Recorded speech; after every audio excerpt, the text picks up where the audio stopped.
ma'am? Very, very, very, very satisfied.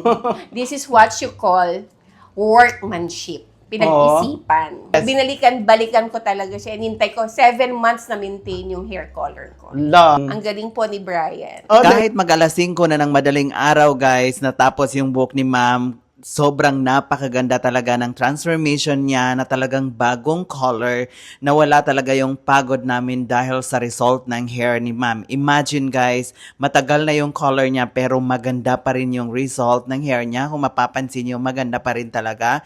Tapos yun nga, ang pinoproblema niya, main problem is yung white hair. Sobrang napakadami talaga yung white hair niya pero tingnan nyo naman, parang wala lang siyang white hair. So ang ginagawa niya, nag-fashion color siya noon. Tapos yun, every time na mapapansin na yung white hair niya, so nire-retouch niya lang. Retouch hanggang sa bumaba na yung pinaka-virgin hair niya. So yun, gusto niya na naman na ipa-change color. Tapos yun, meron siyang lowlights and highlights. Tapos eto guys, yung dati niyang buhok talaga is hindi talaga maganda yung color. So yun, hanggang sa bumalik si ma'am, na talagang na-amaze siya doon sa ginawa natin nung una. Dahil talagang nagtagal talaga yung color niya at nagbe-blend doon sa mismong pinaka-white hair. Dahil gusto niya talaga yung color na hindi siya obvious yung pinaka-white hair niya.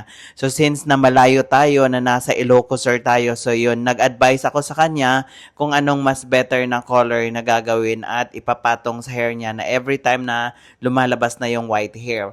And then yun, nagkataon na naman na nandito tayo sa Manila branch. Tapos yun, nagpa-appointment si ma'am dahil sobrang haba na talaga, mahigit 7 months. So imagine guys, talagang natuwa siya dahil 7 months umabot yung color niya na talagang maganda pa rin yung color kahit yung highlights niya is bumaba, maganda pa rin yung itsura niya. So hindi siya gaya ng iba na yung talagang nag-golden tas nag-orangey color. So talagang naalagaan niya ng husto. So ito yung sinasabi ko sa inyo guys, na once na makabisado natin yung hair ng client, mabilis lang natin i-retouch yung mga hair nila. Kasi kung once na wala tayong pattern na mga sinusunod na sa mga hair nila, so mahihirapan talaga tayo. Especially kung nagpapatong ng mga dark, tapos yung pinatungan na galing sa bleach or yung mga highlight. So kailangan talaga natin i-suggest yung mas better na anong gagawin nila once na lumabas sila ng salon, para once na bumalik sa atin, so safe yung buhok nila na hindi sila nagdi-DIY na kung ano-ano.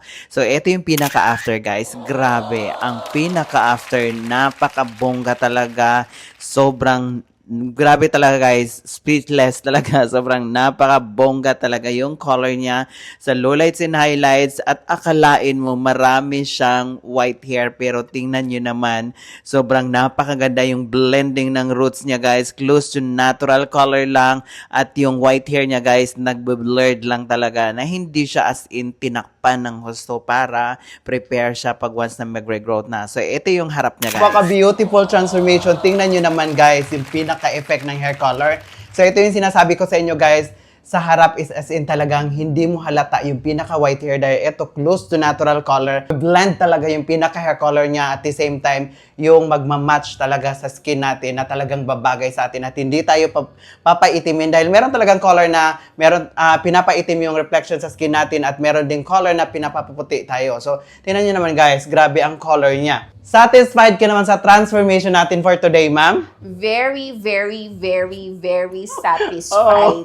This is what you call workmanship. Pinag-isipan. Ano talaga? This is my second time with Brian. So, Yes. binalikan-balikan ko talaga siya. Inintay ko, 7 months na maintain yung hair color ko. Lang, di ba guys? Pasabog to. Yes.